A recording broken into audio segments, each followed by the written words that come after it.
Mr. Curtis, would you please state your full name for the record? My name is Clinton Eugene Curtis, And where do you reside? Tallahassee, Florida. And what is your profession? I'm a computer programmer. Would you please speak into the microphone so the audience can hear your testimony? I'm a computer programmer. Mr. Curtis, are there programs that can be used to secretly fix elections? Yes, How do you know that to be the case? because in October of 2000, I wrote a prototype for President Congressman Tom Feeney at the company I work for in Oviedo, Florida, that did just that. And when you say did just that, it would rig an election? It would flip the vote 51-49 to whoever you wanted it to go to and whichever race you wanted to win. And would that program that you designed be something that elections officials that might be on county boards of elections could detect? They'd never see it. Mr. Would you answer that question once again? They would never see it. So how would such a program, a secret program that fixes the election, how could it be detected? You would have to view it either in the source code, or you'd have to have a receipt and then count the hard paper against the actual vote total. Other than that, you won't see it. All right, Mr. Curtis, if you had been asked, you or others with your professional expertise had been asked to design a protective program that would protect the Ohio elections from against such software to fix the election, could you have done so? If we've been asked to make a program that can fix the election, sure, anybody can do it. No, could you have designed a program or a procedure or a protocol that would have protected Ohio against this kind of rigging? No, you have to look at the source code. You have to get probably programmers from both or all parties to look at the source code and determine if there's anything in there that shouldn't be there. I mean, it's a simple program. You're adding 1 to a person's total. It's 100 lines of code tops. All right. Are you aware of whether there was any protective action in Ohio against this kind of vote rigging through software? I don't know. You don't know? I don't know. You were not asked to assist in the development of any protective system. Is that correct? No, I was not. In Europe, have you reviewed at all the election results in Ohio? No, I haven't. Okay. Given the availability of such vote rigging software and the testimony that has been given under oath of substantial statistical anomalies and gross differences between exit polling data and the actual tabulated results, do you have an opinion whether or not the Ohio election, presidential election, was hacked?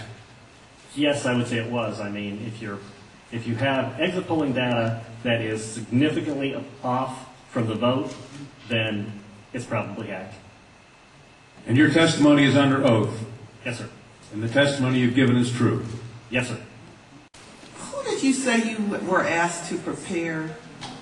I was asked by Tom Feeney. He's now a congressman. At that time, he was Speaker of the House of Florida, Yang Enterprises, which was the company I worked for, lobbyist, and their corporate attorney. He wore a lot of hats. And at the time, he was the Speaker of the House of Florida. Is that what you said? Yes. Okay, thank you. Congressman, you say he was the lobbyist for the voting machine company at the same time he was Speaker of the House? I don't know what the voting machine company is. He was a lobbyist for Yang Enterprises. We had NASA contracts and Yang Enterprises did what? Computers? computers. Okay, and he was your lobbyist, your He was company's the lobbyist. lobbyist for that company, And yes. he asked you to design a code to rig an election Yes. while he was Speaker of the Florida House. Yes. This was during or previous to the 2000 election? Yes. October into September. And did he ever express why he wanted a code to rig an election? No, I immediately assumed that they were trying to keep you guys from cheating them. So, so I wrote up the documentation of what you would look for in the source code, how you would make sure that you didn't get, taken advantage of, make sure that all voting machines had receipts, because that way you could back count the ones that looked a little funny. And I handed it By receipts, you mean a paper trail? Yes, paper trail. And I handed that in to Mrs. Yang and said, here's your report, here's your program. And she said, you don't understand, we need to hide the fraud in the source. in the source code. Hide the fraud, not reveal the fraud. Not reveal the fraud because it's needed to control the boat in South Florida, was what she said. That's what she said. That's To your knowledge, was this used? I have no idea. I was ready to leave, so I retired and left the company. Your testimony a moment ago, I think you said just before you left in answer to Congresswoman Tubbs Jones' question, that, would you just repeat what you said in terms of the exit polls?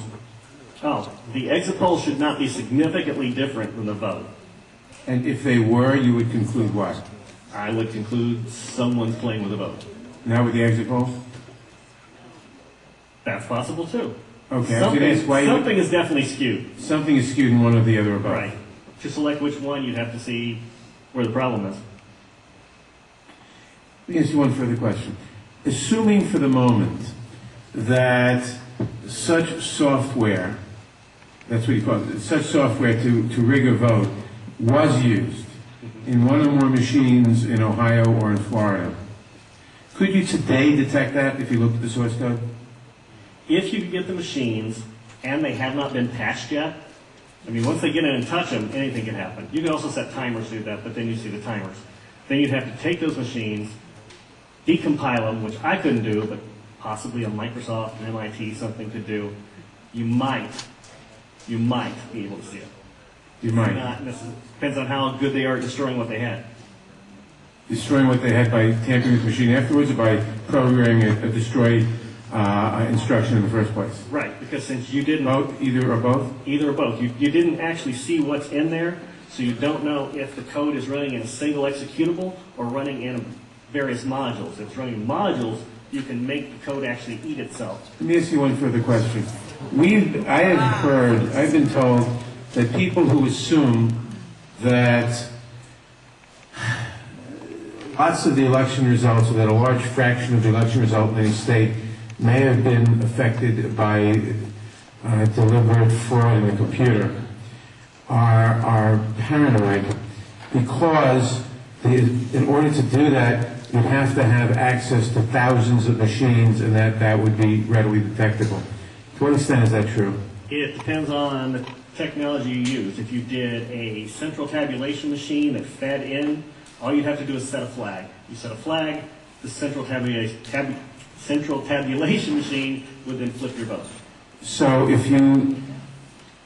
one person putting in bad code in a central tabulation machine could affect thousands and thousands or tens of thousands of votes. Right, and you could activate either automatically, or you could make it so that there's code existing on like an electronic machine that feeds it, where you would punch it in, it would set the flag, the server would see the flag, and then... And if you had a recount, and there were no paper trail, would that be, assuming that had happened, would that be revealable by seeing a discrepancy between what the central tabulator showed and what the individual machines, which had not been tampered with, showed? Not if I wrote it. Why not? In other words, I would make it match. You could work back from the tabulator to the individual machines, so that the tabulator would tell the machines to switch their results? Yes, it talks both ways. You can flip it to whatever you need. And they actually do talk to each other, Yes. the machines As long and as the it's tabulator. hooked up, as long as it's networked together, they can talk to each other. So in other words, there is absolutely no assurance whatsoever on anything with regard to these machines. Absolutely none, unless you look at the source code and make sure it's safe before it goes in. Sir, I suspect people will attack you in terms of your credibility. Could you restate once again your credentials? I'm a programmer. I worked for NASA, worked for ExxonMobil, worked for Florida Department of Transportation.